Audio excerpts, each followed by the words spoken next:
Good afternoon. Thank you for spending this Friday afternoon with us. My name is Ryan. I am the head of land and housing at our Hong Kong Foundation, and I'm going to be your facilitator for this session.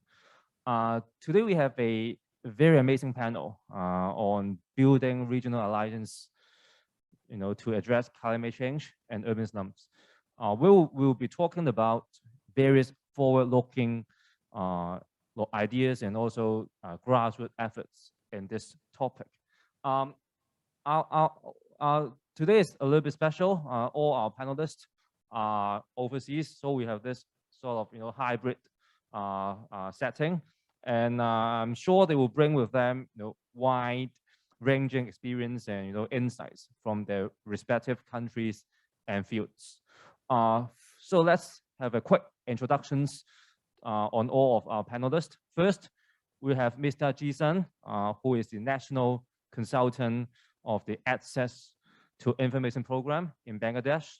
Leveraging on his extensive experience in e-commerce and social initiatives, he advises the Bangladesh government on grassroots innovation and entrepreneurship. Next, we have Dr. Tita Larasati. Tita is a council member of the International Advisory Council for the Creative Industry Policy and Evidence Center in Indonesia. She is not only a researcher, designer, cartoonist, but also an active participant in the community investments, advocating community-based sustainability efforts. And last but not the least, we have Mr. Calvin Cha, who is the founder of Spatial Anatomy and also an adjunct professor at the Singapore University of Technology and Design in Singapore. He is an architect and also an urbanist working at the intersection of design, planning, and advocacy with research interest in areas such as urban regeneration, environmental systems, etc. Before we dive into this section, let's have a show of hands, to let our panelists understand more about this audience here with us. So I'm going to ask you guys a few questions. So hopefully you show your hands. So firstly, how many of you have previously participated in any volunteering or community program? So any volunteering or community program? If yes, please raise your hands. Good, very good, like most of you. So secondly, how many of you are social entrepreneurs? So do you do your own social ventures or entrepreneurship? So, okay, I got a few, very good. Lastly, this might be a little bit silly, but how many of you are completely new to this subject and just are here to explore more new ideas? Great, I'm sure you all know about this subject. But today, what our role is, we try to drive some new ideas, and hopefully we'll have some fresh perspective for all of you to take away. So here's the format today, just to give you a little bit of what to expect. Firstly, each of our three panelists will give a brief presentations on their respective fields, and then I will kick off the panel session, by asking questions that hopefully draw out some of the insights from them, and then I will sort of open the floor so that you can ask whatever questions that you have.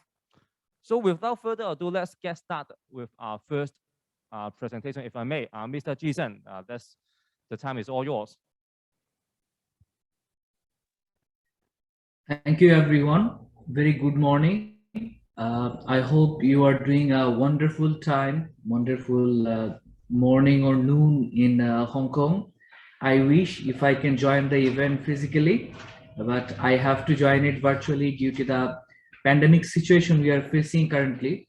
So, so moving on to the next slide, I just want to ask a few questions to you, to all the audience, to our respective guests and respective our speakers, that who are actually destroying this environment, who are actually destroying this pollution, who are actually polluting this air, who are polluting the river. So it's just only one answer. That is a human being, and that is us. We are actually destroying our environment, polluting our air, polluting our river regularly. And on that consequence, you can see that over the past decade, the environment has largely changed. And you can see that there is a sea level rise in US, UK, and globally. There are major nations are in risk. So the land on which 10% of the world's population lives could be lost to the sea level rise if carbon emission trends continue. New maps and visualization shows in the here you can see, and also like there are like 50 major cities mostly in Asia, and at least one large nation in every continent are at risk. You can see it clearly.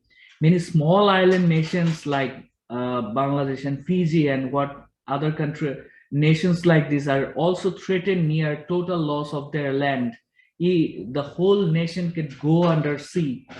Meeting the most ambitious goals of Paris climate agreement could reduce the sea level rise exposure roughly by half, but that is still is in a questionable situation. Based on the current emission, the Earth is expected to reach and even exceed 3 degrees Celsius warming by 2100 in the next coming year. Can you please go to the next slide? So I hope you can see one picture of Bangladesh. So this is my country, where we see that by 2050, there could be the chance that 11% of Bangladesh can go under sea. You know, we are a very tiny, small nation with very small land, but there is like 160 million people we are living in this small nation, where there is a high chance that 11% of it's go directly to the sea. So now it is a densely populated country, but we don't know that what would be the situation in 2050. 2/3 of Bangladesh is less than 5 meters above the sea level. So this is actually in a huge risk. And by 2050, we projected that 50 centimeter rise in the sea level could like cause us like lose of this 11% land. And in Bangladesh, we are facing lots of other crises like other environmental crises like other country. But as the population is really high, so it's very difficult still tackle for us, whereas the developed nations are still they act in a questionable manner. If you, please, next slide, please. So now you can see the situation in India as well. So in India, we can see that crops are washed away by flood. And in Uttar Pradesh, there is like 30,000 hectares of crops affected last year in 12 districts, and there is an estimated loss of like $120 million. So these are like poor people. So the people, those who are actually losing this money, losing their crops, they're small farmers. So they are actually getting affected by the larger corporations in different countries. So this is one major effect you can see. In Uttarakhand, there is about like more than 10,000 hectares of agricultural land just washed away by rain. And in Bihar, you can see that also like maize crops are affected in Shivanchal region. And in the Madhya Pradesh, there is 30 out of 51 districts received abnormal rain, forcing that farmers think to re-sowing the soybean crops, although the ideal time for sowing it over again. So next slide, please. So in the next slide, you can, I hope this is pretty much common for you. You can see in the Beijing, the air pollution is huge. So people has to like in most of the time they have to wear masks, and the average like PM 2.5 concentrations in Beijing, Taijin, and there is like, which is home to more than like 100 million people, jumped to 6.57% of a yearly concentration we are seeing in this country. So one report says pollution may be cutting lives in northern China less than by 5 years. And also WHO estimates that more than 1 million Chinese die from dirty air in 2020. So 2022. So another study put is that the total tally of deaths is like 4,000 in recent year. So next slide, please. So the most very sad thing is like we are using this, we are actually destroying our nature because of creating some other material what we actually need. We actually cut down this need actually with supplementary goods which has no effect on the nature. So you can see that in Canada, clear cuts more than 1 million acres of their forest every year, mostly for making toilet papers. So this is insane, right? This is insane that like we are cutting down our forest to just for making toilet papers mostly.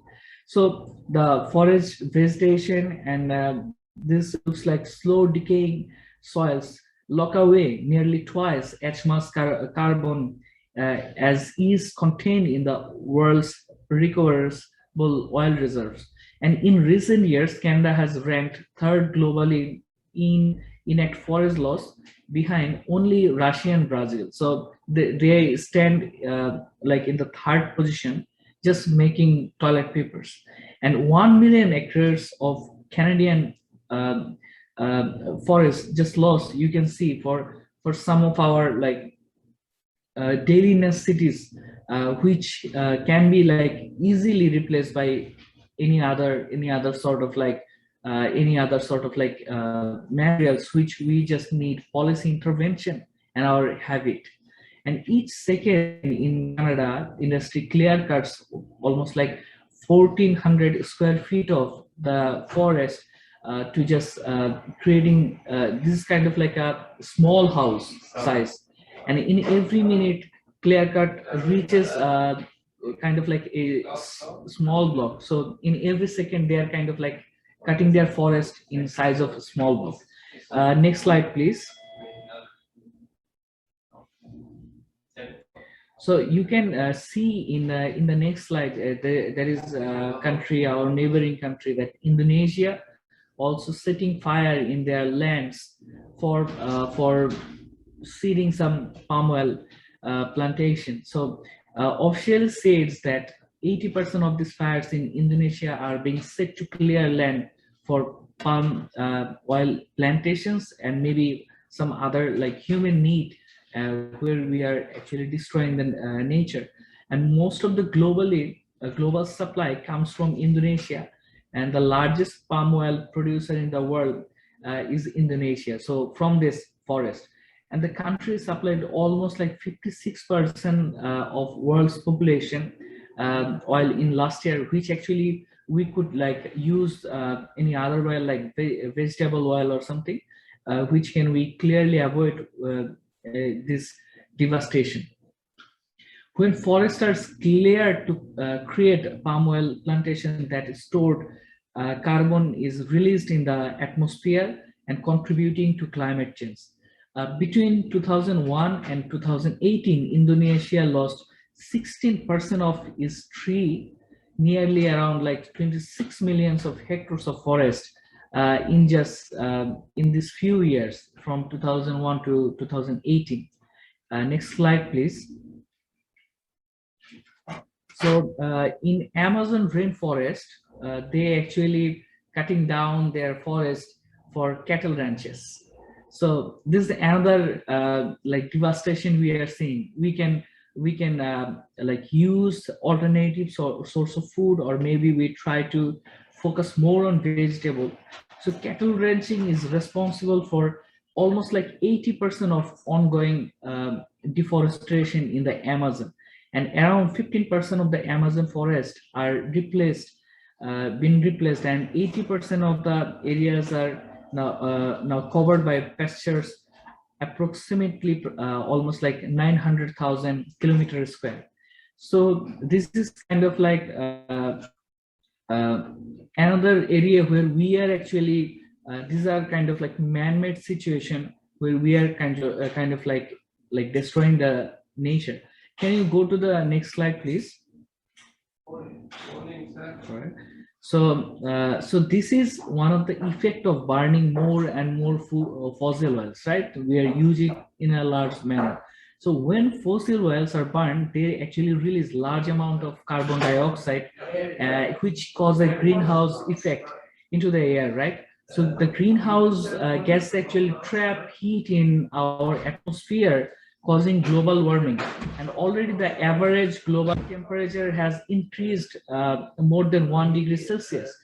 So for more than a century, burning fossil oils has generated most of the energy required for our cars, for our business, for our homes, for electricity. Even today, oil, coal, and gas provide about like 80% of our total energy needs. And we are paying this price by destroying our nature. Using these fossil fuels for energy that has exacted an enormous toll on humanity and environment. So you can see that the global warming is now is beyond different level, and that's beyond all the negative impacts of our petroleum-based products such as plastic, chemicals. So here's a look at fossil oils, which is creating the huge cost for us. So so in the United States, it's also kind of like 2/3 of the United States sulfur dioxide emissions caused due to this. The vast majority of soot in our air, actually this is the reason for this, due to the burning of fossil oil. And meanwhile, the fossil oil actually fuels our car, trucks, boats, and other sort of like transportation we need. So we have to get rid of this, and we have to find a better solution for this. So when we burn oil, coal, and gas, we change the ocean's basic chemistry, which actually make it more acidic, and 30% the acid in the ocean actually created for this reason. Next slide, please. So in the next slide, you can see the greenhouse effect, which actually works much as the same way on Earth. Gases in the atmosphere, such as carbon dioxide, trap heat to the similar glass of roof of greenhouse. These heat trapping gases are actually during the day, the sunshine through the atmosphere. So Earth's surface warms in the sunlight when due to this reason. At the nights, actually Earth's surface gets more cool. So this kind of like creating bad situation in the both sort of like case. Next slide, please. So you can see there is like extreme level of like drought which is happening around the world, where the cattle are dying and the people are dying. We can hardly create any sort of like cultivation due to this situation. Next slide, please. So this is another deadly situation in Bangladesh. We have seen lots of like migration that is happening actually for flood. So so this is actually one of the reason for the environmental changes. So I will just take 2 minutes. So by 2 minutes, I will try to wrap up. Next slide, please. Next slide, please. So this is in the previous slide, you can see the this kind of like clear picture. In the previous slide, you can see the situation in Bangladesh. There are lots of slums has been developed, which is the direct cause of the climate change, which is cause of the flood. So in the Paris Agreement in 2016, we actually aim to strengthen the global response to threat of climate change by keeping a global temperature rise. This century will create below 2 degrees Celsius above pre-industrial level. But this is only just in the book. No country is actually implementing this. Next slide, please. So this is looks like the Paris Agreement is. So the question begins: is it empty at all or false hope? Next slide. Next slide. Next slide, please. So now I'm going to tell a few solutions, like we need to come up with renewable energy, and we have to go in a policy to go green.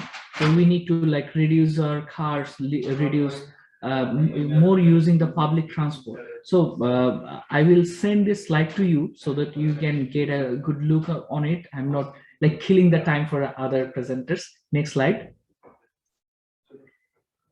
So I just want to mention so this is also, we need policy and awareness to create more emphasis on vegetable rather than using the meat. Next slide. So let me just explain this way, that we have to actually come up with technology which can actually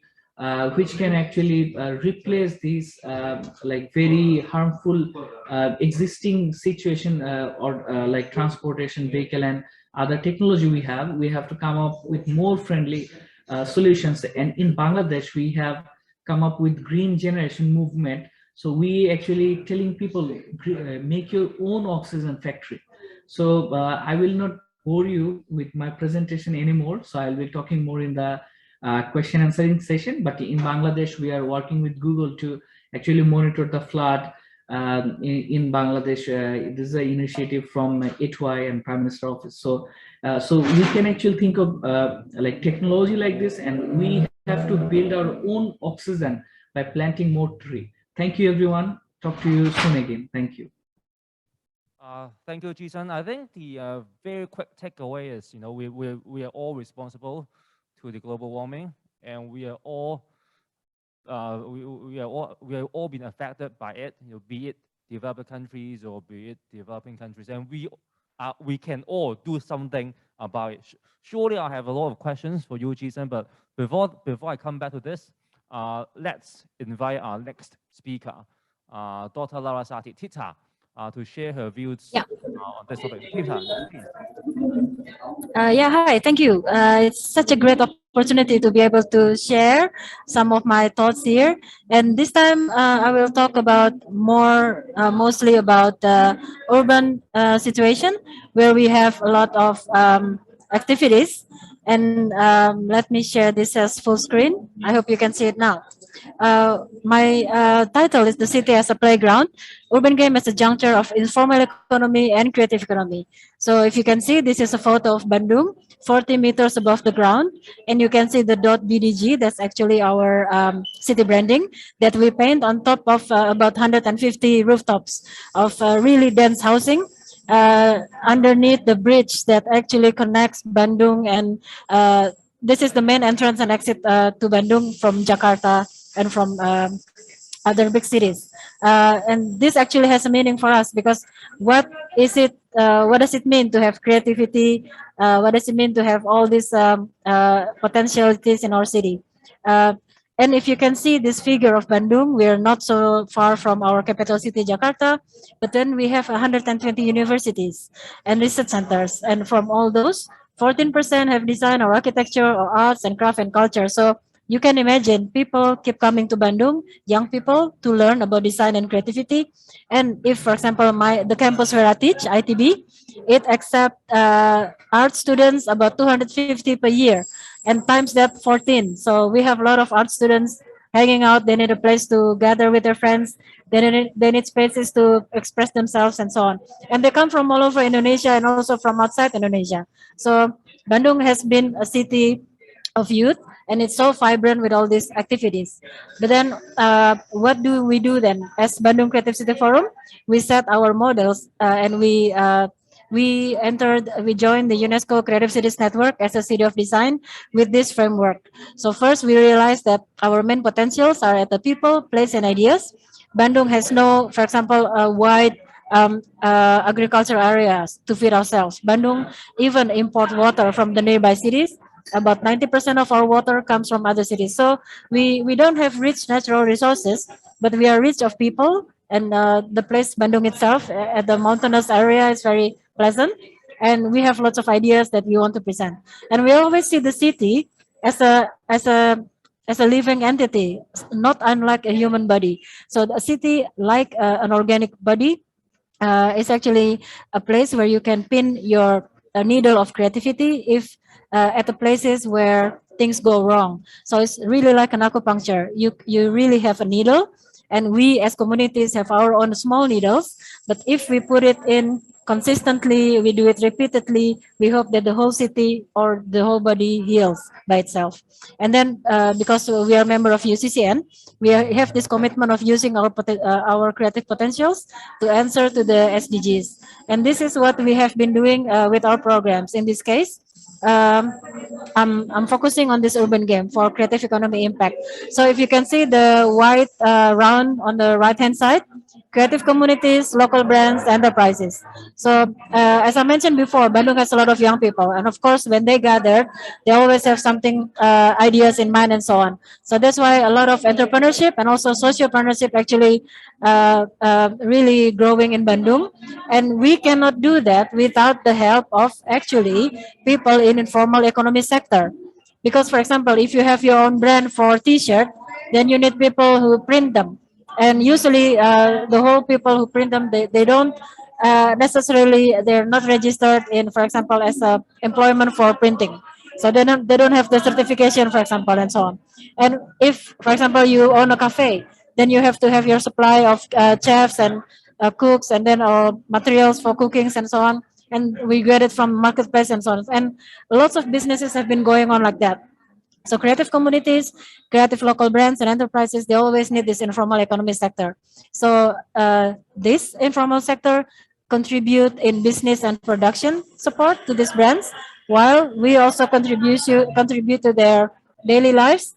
And how do we say raise or promote their status? So of course, informally they cannot stay like that, but then we've been trying to promote them as so. So to get greater impact for our creative economy ecosystem. So that's why we have this game, this urban game. It's called Jalan Jajan. Jalan means walking, Jajan means snacking. And that's actually what you do. So you walk and you snack. So this is an urban game that introduced the city, but then through the culinary food histories, food establishment, and so on. The thing is, we then distribute this map to a group of participants, and they go through these maps to drop in some places, which is actually they've been there maybe since the year 1930s, and then now this the third generation who run the shop, and so on and so on. So we try to get all these informal economy sectors and also semi-formal to really all this establishment to be able to get more customers, because as you know, big cities, especially growing cities and dense area like Bandung, we also have all these again modern malls and brands that you can see everywhere in any city of the world, and these indigenous shops, they got buried underneath those flashy neon signs. So anyway, we built this game, and then we play together with all the stakeholders, and who are involved is also the informal sectors, participants, communities, a bit of a government role here. But then what I want to say now is that why do people stay in the informal economy sector while they can have more chances? That's because they find here there are some 4 points. The business are not officially registered, so because maybe a lot of these people, they are not very much keen into filing in a lot of bureaucracy or administration matters. They don't have the capability maybe to read all these consequences in regulation in a formal sector, and so on and so on. So it's getting more complicated because then they are required to provide, for example, their IDs and all their social documents. It has a different market segment and it grows significantly. It's actually dominating as you can see here, 57.9% in 34 provinces is made of informal economy. Business and social capital are easily obtained from the closer circles, and this is how they do their business as well. And another thing is, why do they fit with creative economy? Because creative activities, as you can see on the right-hand side, the factor of playfulness is really strong, and it's really flexible if you do business in creative sectors here. And it becomes more lively and fun, and this is where we can accommodate what the informal economy needs as well. They are exposing the existence of unknown informal economy enterprises. Maybe they're there, but they're not identified before, and usually it's the creative economy sector that identify them and pull them up and then make them recognized.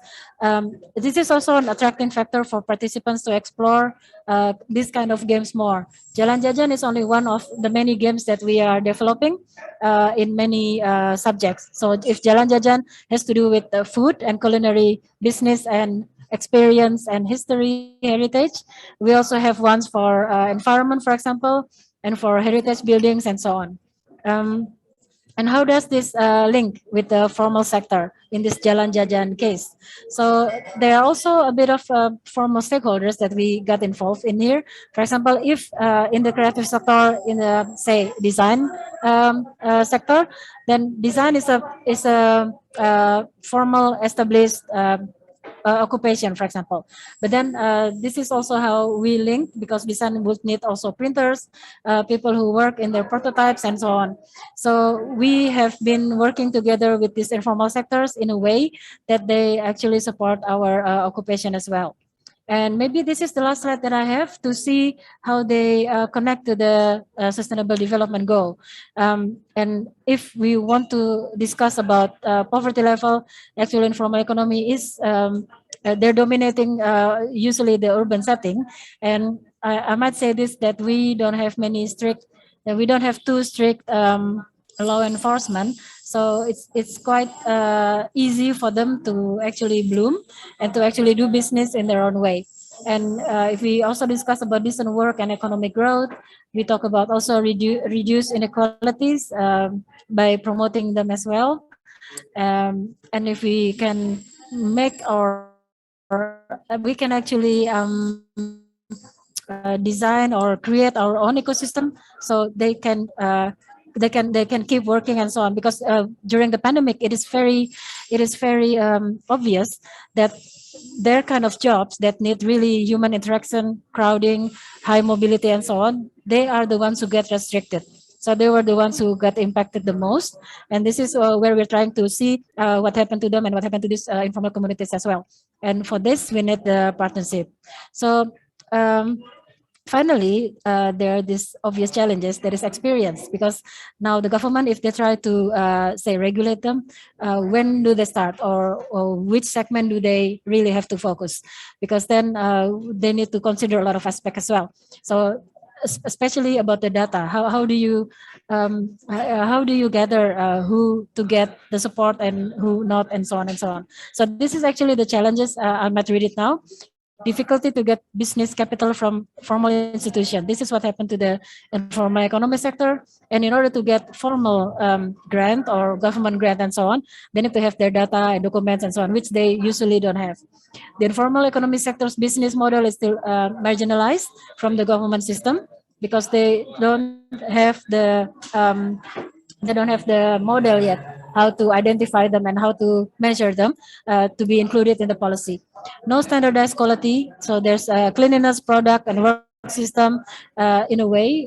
If you see street vendors and so on, they just do usually what they do. Inconsistency of informal sector actors in running a business. So this is also the factor of their difficulty. So we cannot pin them down with you just using one kind of policy for all. I think that's it for me. So I'm looking forward to the discussion later. Thank you. Thank you, Tita. I think what Tita has shared is, how we can use the, urban informal economy to sort of support a creative economy system. But I think what we might want to hear is, how can this informal economy can help us to deal with the climate change or, the urban slums problem. But again, I will come back to that. But before that, let's invite Kelvin. I'm sure I know Kelvin will share with us more on the livability side, on the housing design and stuff like that. So Kelvin, please. Thank you very much. And thank you, organizers, for inviting me for this session. And I'd just like to share some thoughts about, as what Ryan mentioned, right? How do we live together? The previous speakers look at the issues of climate change, rising sea levels, changing weathers, how they affect our cities, our settlements. And Tita spoke about how a city can be transformed in a very creative way, and that involves the local participation. I think for me, I'd like to talk about something that's probably somewhat related, a context that is potentially be similar to Hong Kong. It's slightly different, but similar. That is the issue of housing and density. And hence the title is How Will We Live Together? So interestingly, the title, How Will We Live Together? Is actually a title for this year's the Venice Biennale for Architecture. The topic was set back in 2018, 2019, where the overall chief curator gave this topic, right? It was, this topic was set against the backdrop of climate change, and it was during the 2020 build up to 2020 elections, where there was a lot of issues in the US and globally with regards to race, police violence, and so on. And hence, the topic really wants, the curator invited everyone to really rethink, how do we live together as human beings? And so happened the pandemic struck, and now this question is no longer a philosophical question, but it's something that's really fundamental, because the pandemic has revealed to us the urgency of making certain changes to the way we live, and hence it is almost a battle rally cry rather than a philosophical question, right? So if we look at the question of how do we live together, right, with climate change, with COVID, with density, especially in places like Hong Kong and Singapore, or even in other places where you have urban slums, right? And so how then do we live together? And one cannot escape from the issue of housing, right? And housing is an element that is strongly tied to the physical space in which we live in, and also the real estate economy in terms of how the space that we live in is controlled by the larger social economic aspects, right? So Hong Kong and Singapore are very similar. We have limited land area, and hence we all live in high rise. Of course, Singapore has more public housing system, public housing than Hong Kong. And this is an image by a photographer, Darren So, on the multifaceted facades of the public housing, or what we call HDB in Singapore. You can see it's very dense, they're very tall. It looks like it's really repetitive, right? And every single unit is the same. It's just that the wall colors are painted differently. But against this backdrop, I think maybe I'll just like to share a personal project. How then do we design spaces for people to live in, right? Do we just give them a standardized house? How can individual owners or homeowners be able to customize their interior living space? So this is a typical floor plan of 1,000 square feet apartment in Singapore, the average size of most public housing apartments. So it's actually my own apartment. It was my very first project when I started my practice 5 years ago. And so I begin to wonder how do we design a space where every single floor area footprint is square footage is usable, and it can at the same time redefine our living experience. So what I felt was that the corridor is typically the most underutilized space in an apartment. We need a corridor because you need to get from room to room to room. But at the same time, the corridor is typically unused. You know, you have that 10 square meters of unused space. What a waste. So what we did was to redesign it in a way where we made our bedrooms even smaller, which meant that we don't have any ensuite toilet anymore, but we transformed the entire corridor into a library and storage space. And all the services, the wardrobe, everything is concentrated there. And it redefines the entire house where the living space is no longer just the living room or dining room.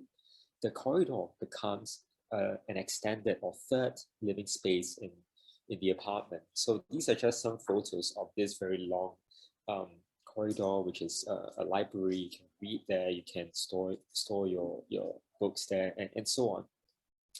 So of course, I think in the case of Singapore, we are able to do that. But in the case of Hong Kong, you see that it's not you don't get 1,000 square meters, you get 300 square feet. Sorry, you don't get 1,000 square feet, you get 300 square feet in Hong Kong.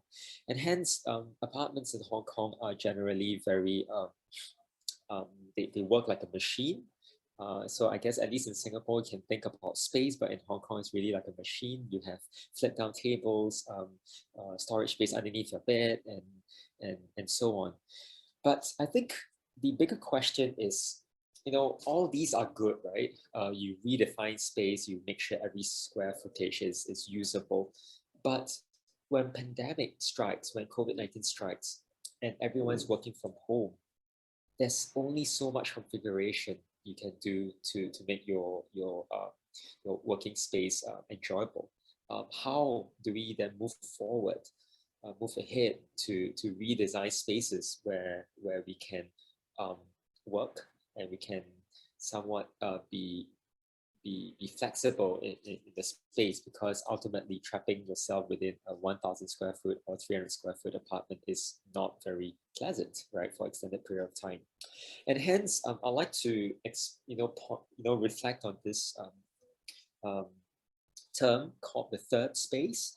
So it is a sociology concept. So the first space is the home, the second space is the work, the third space is the space where you would interact with your friends. It could be a restaurant, the bar, the supermarket, or even the train station. And these third space is where it is a glue, where it brings communities together. It is a space that's neither home or your office.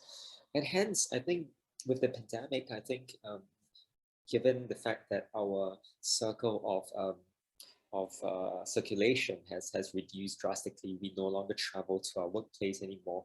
How then do we design for naturally ventilated, safe third space within our housing estate? So one interesting design feature that was that started popping up in Singapore about 8 to 10 years ago is the sky gardens embedded within the public housing blocks, right? And these sky gardens during the pandemic increasingly became the third space for the inhabitants, where they would go out to these informal settings that's open, naturally ventilated, and they'll work there because they need to get away from their home. But this space is not their office or their home. It's really a third space, an in-between space where you can work, you can interact and socialize.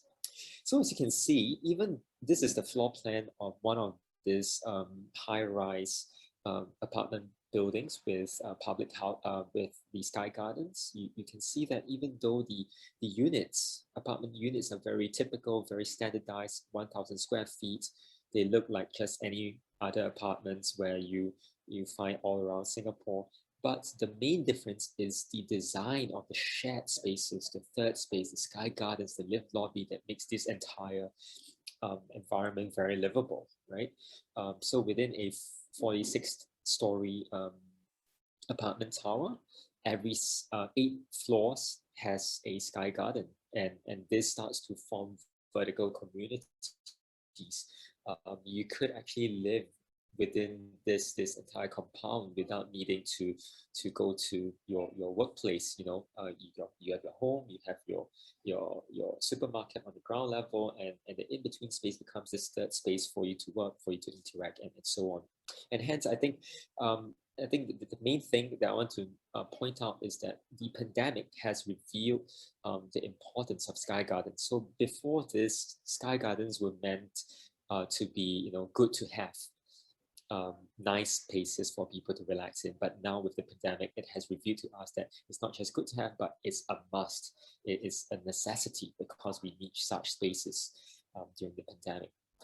And another important aspect of, you know, the rise of third space as a result of pandemic is that we can see in new condominium launches, right, where the entire design of private condominiums is very much based on the idea of creating third spaces. So this is, Jervois mentioned, a new condo development where you have 6 blocks of flats, apartments looking into 7 different courtyards, and then the entire rooftop is filled with different activities and spaces for interaction, for working, and so on. And I think what this really reveals is that, you know, these kind of innovation is not only applicable to the public sector, but it's also extremely relevant in the private sector. And these kind of new spatial innovation that takes into account the livability is very much influenced by the current conditions that we are currently faced in. So I think, you know, as an application to Hong Kong, I think given that in Hong Kong that there's a very strong privatized housing market, I think it is important that you know, can we actually rethink beyond the 300 flexible square feet of apartment space to start to branch out to designing third spaces, right, where people can enjoy and interact. And I would like to touch on another topic, which is also got to do with housing, but housing for a different population. So in Singapore, a significant proportion of the population in Singapore is made up of migrant workers. And during the COVID the height of COVID, a lot of these migrant worker dormitories were locked down, and there was a lot of infections within these dormitories, and we really made it very apparent, right? How do we design better living conditions or quarters for these migrant workers that come to Singapore to build our environment? These are some photos by the newspaper. So it says with implementing appropriate hygienic measures in current dormitory designs. So as you can see, it's very packed, it's very dense. Moving forward, how do we de-densify it? I think one of the stopgap measure was to de-densify them by creating new temporary worker dormitories, like temporary shelters for them. But again, these are temporary or transient solutions. We then embarked on a research together with the Singapore University of Technology and Design by looking at really an evidence-based approach to understanding what are some of the problems of these living quarters, right? Is it really just about density, or there's something fundamentally problematic, right? So we did ventilation simulation to really understand how you know, air gets through the dormitories, and we start to discover that actually ventilation was quite bad, and it's extremely important to design spaces that could be better well ventilated. But equally at the same time, I think the existing building stock is unable to cope with this this need for flexibility, and hence part of our research was to explore new modular ways to construct new working dormitories, or even to retrofit some of them. And we also approach the problem from something that's more fundamental, something that's tied to the economics of production. So instead of having purpose-built dormitories where the workers need to travel 30 minutes to their work site or to their factories, factories, and this would really alter the kind of production networks and housing provision for the migrant workers. So these were some of the approaches that we took. A, in terms of looking at the ventilation, the climatic approach. B, we look at the construction approach, which is the modularity. And C, we look at the economics approach, right, of production networks. How do you create that synergies? And these were just some of the proposals. I won't go into details, but we developed a proposal, like an installation to the Seoul architectural biennale, and where we, within a 3 by 3 meters by 6,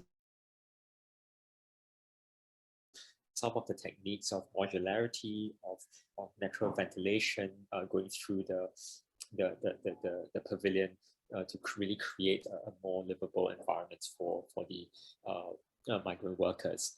So I think to conclude, I've shared 2 specific examples of housing, right?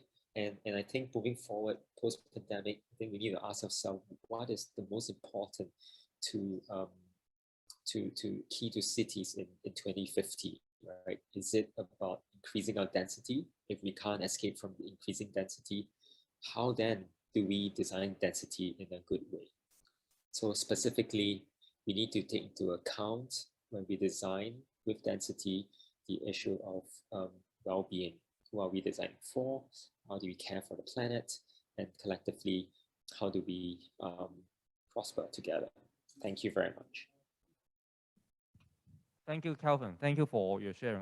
When I look at Calvin's PowerPoint, I think one of the things that strike me the most is, the public housing in Singapore actually has an average size of 1,000 square feet. I guess I guess I'll throw my first question to Calvin is, I know both Singapore and Hong Kong is a very highly densely populated countries and city. Hong Kong is even more so. So I guess my question to you, Calvin, is, how can we balance the need of livability and the efficient use of land resources? Because for many of the cases, more livable city means lower density, and it means you consume more land for a certain number of people. So how can we sort of balance these 2 considerations? Thank you. Thank you.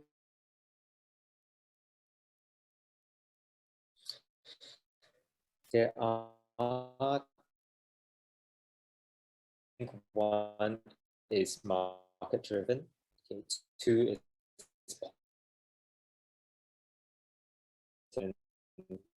kind of regulations on sizes. What's crucial, why you can build new towns.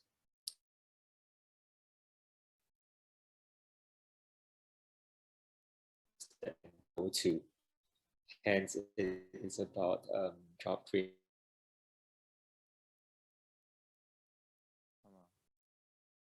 Sorry, I think we might have a slightly network problem with Calvin. As we are talking about the network, let's move to maybe Jason first. Jason, you shared in your PowerPoint that it seems that we are all responsible for the climate change, and I think we can all help. But I want you to share a little bit more on how, particularly how we can help in our daily lives, in solving the global warming, and also in particularly how sort of the social entrepreneurship can play a part in this. Thanks a lot. Thanks a lot. So I will share one more slide where actually I will be demonstrating one initiative that is, if you can see, this is Green Generation Movement. So here we are trying to like mobilize the youth in Bangladesh to let's say create their own oxygen house, own oxygen factory by planting more tree by themselves. So we are trying to like distribute the burden. We're not seeing your we can't see your PowerPoint. All right, just so we as I was telling you that we want to share this burden to all the citizens, because we want to like use their arms to plant more trees so that we can actually tackle this climate change together. We can where we can, every person is responsible. And so also I want to share one more slide. If you can see that we need to use technology so that we can actually tackle the problem. Can you see the slide? I'm not sure if you can. Maybe we can help sharing on our side. Okay. Can you see now? All right, sure.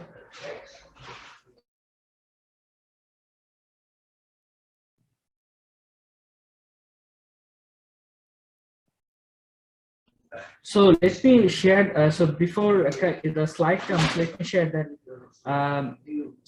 yeah, so this is the slide. So as we are telling, so we kind of like empowering the citizens so that they come up with their own like initiative to plant more tree by themselves and build their own oxygen factory.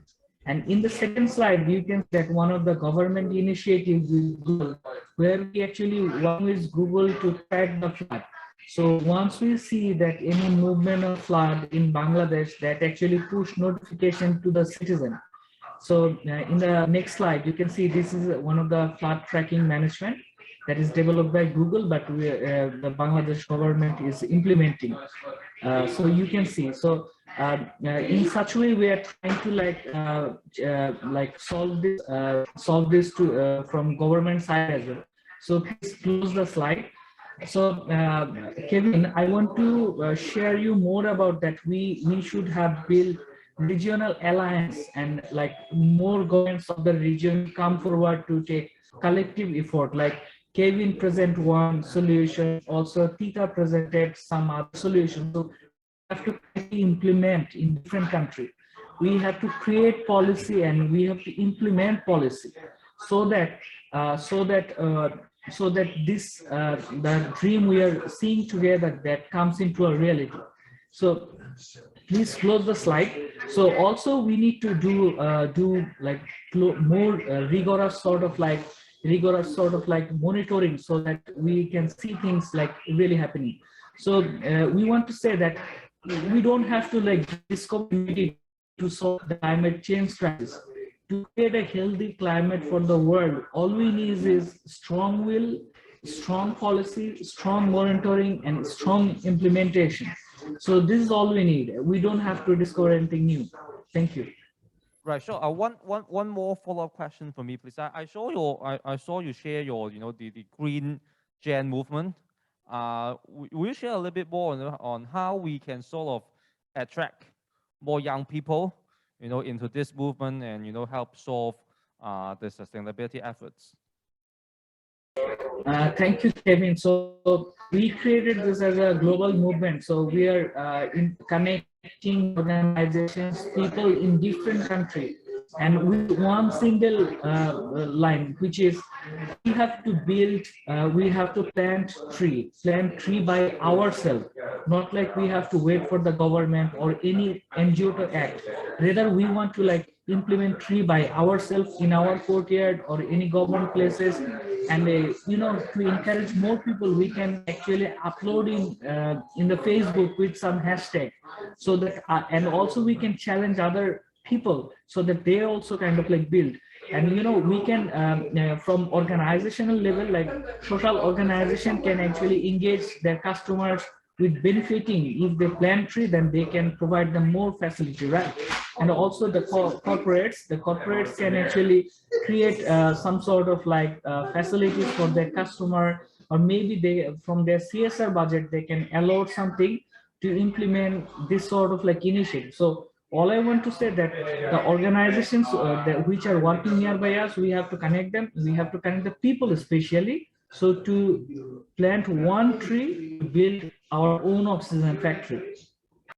I see. Thank you. You know, I think Jason shared that, you know, strong policy, strong monitoring from the government is important. And on this aspect, I want to direct my next question to Tita. You know, the informal economy, I think my understanding is a lot of them are, you know, initiated by the community.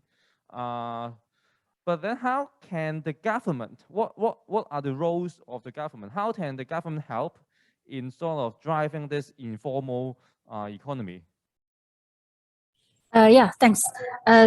Especially in cities that are growing like Bandung, a lot of people come and try to find their fortune here. And that's actually usually the start of when informal economy starts, because they, it's like transactional economy is the basic thing that they can do, or the only thing that they can do, make something and sell it. But then they don't necessarily know how to do step by step, getting the permission, getting the standard of the products, and so on and so on. So this research is done together with all the members at International Advisory Council of the Creative Industries Policy and Evidence Center, and we found that usually in the global south, what works is then if you approach people in their social ecosystem. So what we suggest is that for the government to have a kind of intermediary institution to help these say micro level businesses or home industries to gain their formalities, but then without them having to strain over difficult things. If I may share one slide that can illustrate it maybe. So this is actually Bandung is famous for its textile industries. So one of the factories that makes a multinational textile brand or fashion brand, actually, they of course the formal sector is the factory itself, because they have the permission, they have proper permission, and so on and so on, and they have dealt with the bureaucracy, business circle, and so on. But then around them, and then also the laborers are, if they are done working at the factory, once they're out of their shift, then they run their own business, and this is the informal part of it. So what can the government do? And then earlier you mentioned about what it has to do with climate change. To be honest, this factory actually pollutes the water and the soil of Bandung, and we cannot have any control over it because it's the factory and the bigger brands that work with it. But what we can do is make change at the grassroots level. So we actually try to communicate with this community of, for example, alternative of natural dye, alternatives of how you can make your thread or fibers without polluting, and so on and so on. And while doing so, if you can see here, we have stakeholders, academia, business, media, and so on and so on. So they have their own roles in this part. So if we need the government, which kind of government do you need? Is it local government to enforce the regulation, or is it the regional government to make the rules, and so on and so on? So we've been doing this, maybe some call it advocacy and so on, but activism and so on. But then using creativity, we can communicate this better to the grassroots level people while doing the intermediary to the policy level. So we can be the intermediary to speak to the government about how we can process better if we want to have a healthier ecosystem. I hope that helps. Yes. One follow-up question too. How can we use this? How this informal economy? How can we apply this to help solve some of the problems that we want to solve today, like climate change, global warming? How can we apply this? Yeah, maybe it doesn't apply directly because in cities, densities, and so on, you have mostly people instead of the nature. And of course, there's a, for example, in Bandung, there's a main river running through it. And then if we don't, we cannot tell them to not throw garbage there just like that because rules don't work. Usually, it's not answer if you just put up like there's a fine of this $1,000 if you throw garbage here and there because like I mentioned before, there's no strong law enforcement here. So that's why we can approach them in a different way. And if we talk about climate change, global warming, and so on, it's a matter of choice of materials that you will use. For example, if you see a lot of street vendors, they have no choice but using styrofoam and plastic, for example, to package their food, especially in this pandemic era where you can make food sterile. You put them in something that you cannot throw away anymore because it's just made of very material that cannot be degradable. So we help them actually make the choice by creating this kind of materials that is more safe, that is local, and we also can advocate them in the production process that is not harmless for their own environment and so on. So that's the most we can do in the dance area. And if you can see why is there a UNESCO Creative Cities Network, because we believe that creativity actually can push this kind of choices and alternatives for people. If you do it by yourself, of course, it doesn't make any effect. Then if you do it together with thousands of people in your own city, then you can make a difference. So that's actually what we're trying to do and what we're trying to measure in the end, how it can affect the environment. I see. Thank you. Thank you, Sita. I saw Calvin has come back. Just let us go back to Calvin again to finish your answers on the balance between the livability and the efficient use of land, which is I think is very important in both Singapore and also even so in Hong Kong.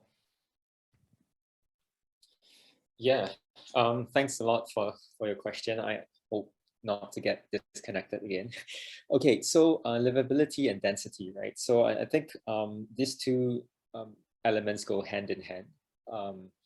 It's always an assumption that with increased density, livability decreases. I think I don't necessarily, I mean, that's largely true to a great extent.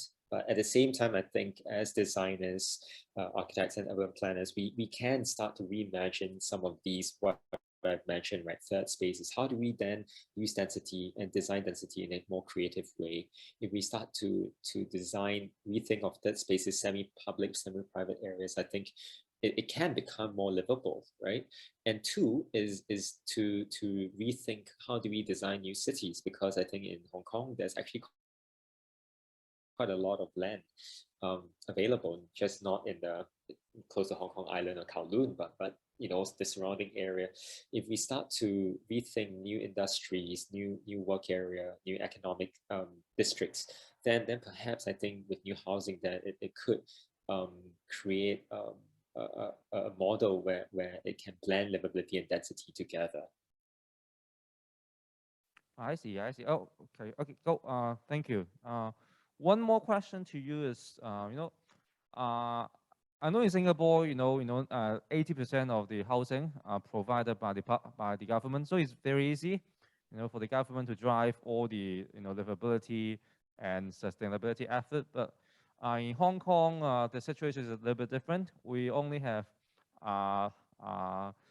less than half of the housing provided by the government. So in order to drive all this livability, sustainability, definitely we will need the private sector, the private developers or other parties to join in. So how can we encourage them? What are the incentives or what are the policies or what are the tools that we can use to sort of incentivize the private sector to join in to help all this livability and sustainability efforts? Yeah, so I guess in the case of Singapore, it's really a dialogue between the public and private sector, right? Where, for example, the creation of third spaces, specifically like sky gardens and so on, those are policies that have been implemented by the planning authority.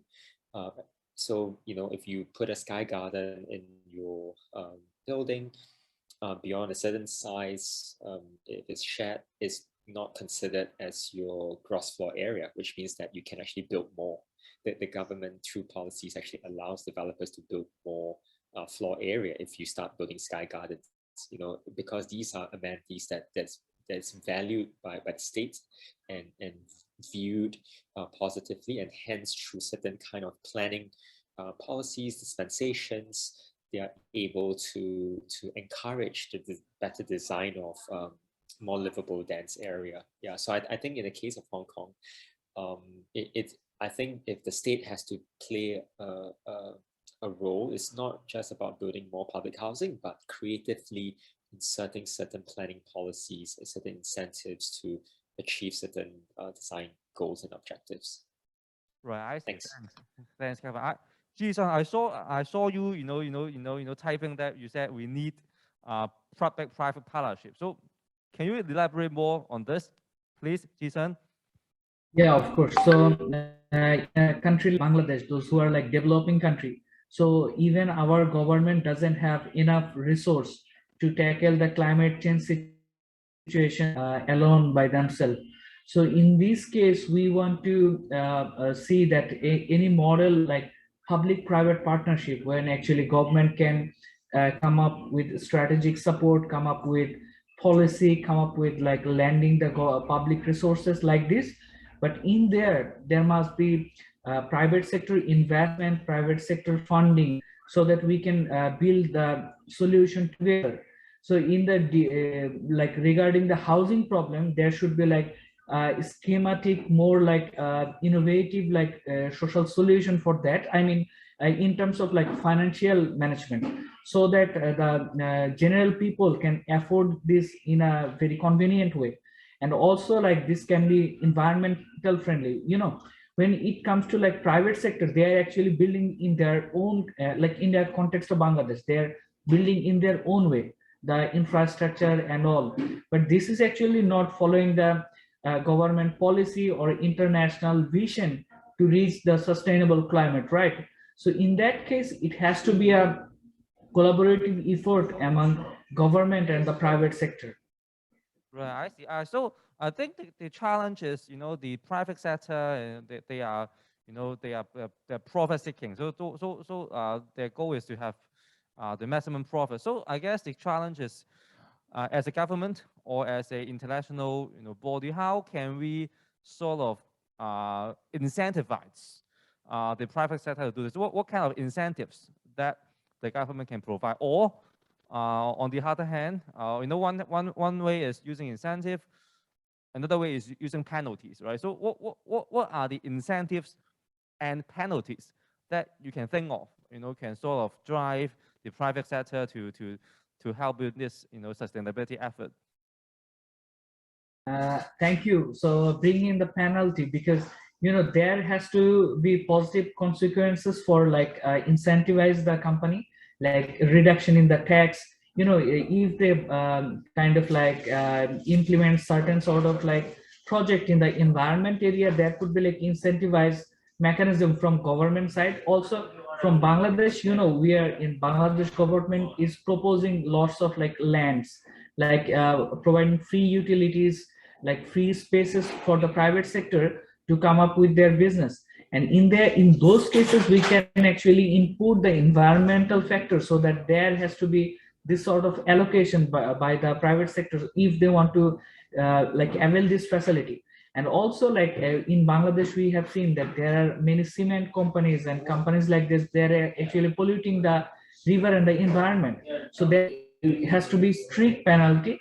So there has to be carbon tax, so there this is not like just vote in, there has to be specific sort of like carbon tax quantified, so that the private sector also try to bring another solution to reduce the carbon tax. Right. Thank you, Jason. I would like to direct my next question back to Tita. Obviously, the informal economy is it depends a lot on the non-government sector. So, what do you think are the key success factors to grassroots innovation or grassroots entrepreneurship? What are the key sectors, and how can we sort of replicate these enablers in different cities? Yes, from our experience, we know that what works is there's a strong local leader. It doesn't necessarily mean the government, but also people who they look up to. For example, the elderly or whatever. And also we should build models that work because we know that there's no one policy that can be used by all because every context is different. So that's why we've been building up models and frameworks that they can replicate and then they can adjust it according to their needs. And another thing is that makes things work a bit better here is that we are connecting the aspiration of people and the KPI of the government. If we know them and then if we connect them, then the government would care or they would think that this is my business too. Because otherwise, as you can see, creative economy, tourism, all those are categorized as sub work, while their main work is, for example, infrastructure, education, health, and so on and so on. They are not actually separated. But then in the government language, in bureaucracy language, sometimes they are separated. So that's why we're trying to pin down which one we can adjust to each other, and that's actually the key. And that should be the balance. Right. Thank you. Connecting the KPIs to the government is very important. I'm cautious about the time. I think we open the floor now and to see if we have any questions from the audience, please. Yes, thank you. Please. Hi, this is Jonathan from Junior Impact. Yeah, I've got let's see. I hope the question falls within the scope of our discussion today.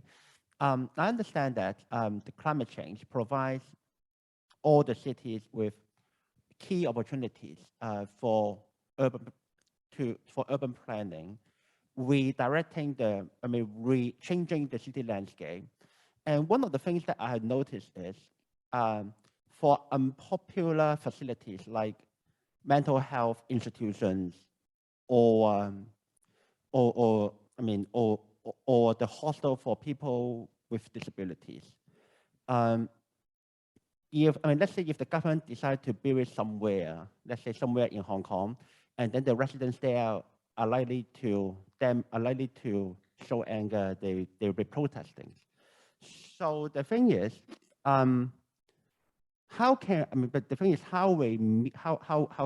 may we create an inclusive city, a truly inclusive city that allows, say, people staying in mental health institutions or people staying at a hostel for people with disabilities also have the same access to the great green environment as everyone does. Right. Maybe Calvin, will you have anything to share on this? Okay, sure. Thank you very much. I think that's a very important question. Maybe I should share the example of Singapore, right? I think with regards to childcare facilities, elder care facilities, there has been increasing emphasis on co-locating them within the center, the heart of the neighborhoods, right? Because I think at the end of the day, similarly to what Tita shared, right? You need to embed all these social amenities, civic amenities within the KPI of the government.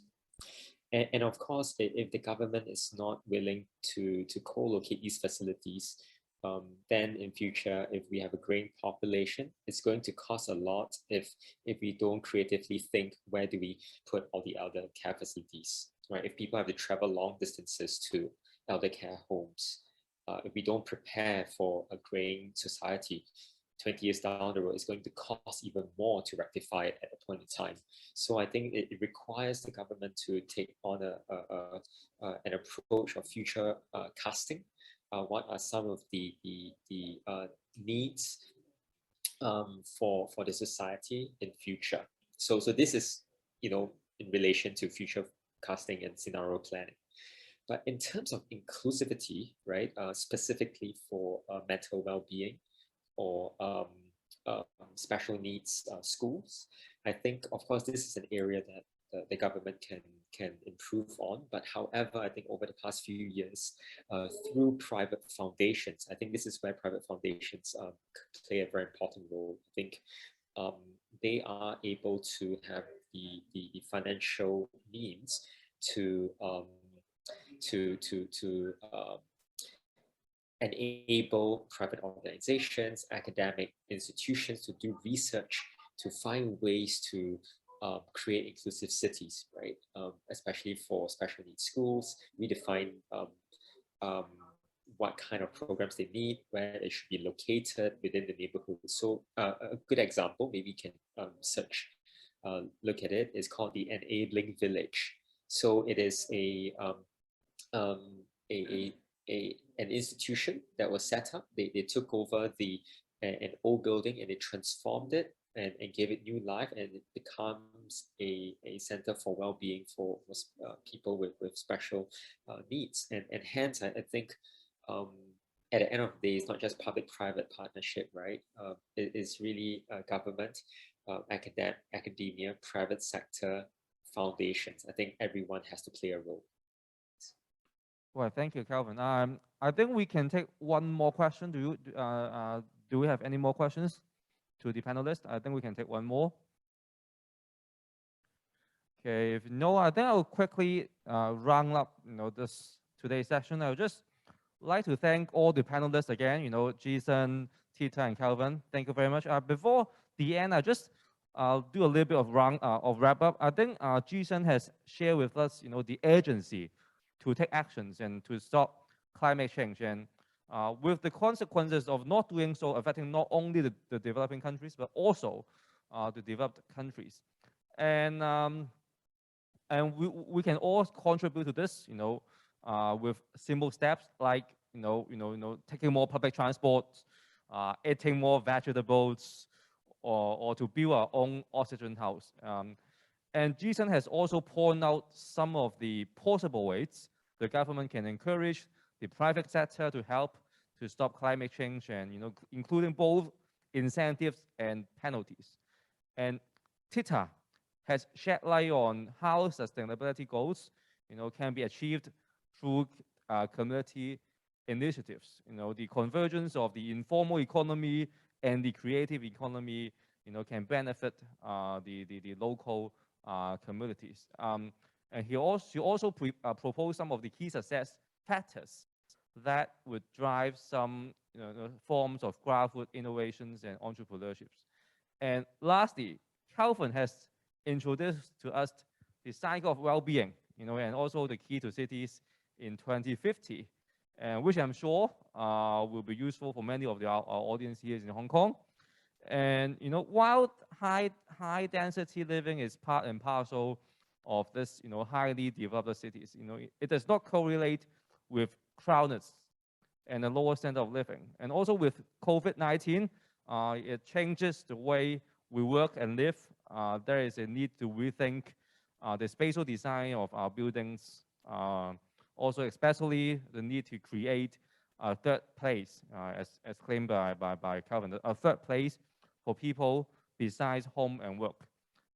He also shared his vision on how to balance the need of livability and the efficient use of land resources. Well, these are all interesting ideas and useful insights. And hopefully every one of you in the audience will have noticed some food for thought for this Friday afternoon. Of course, a big thank you again, and also a big thank you to the organizing team.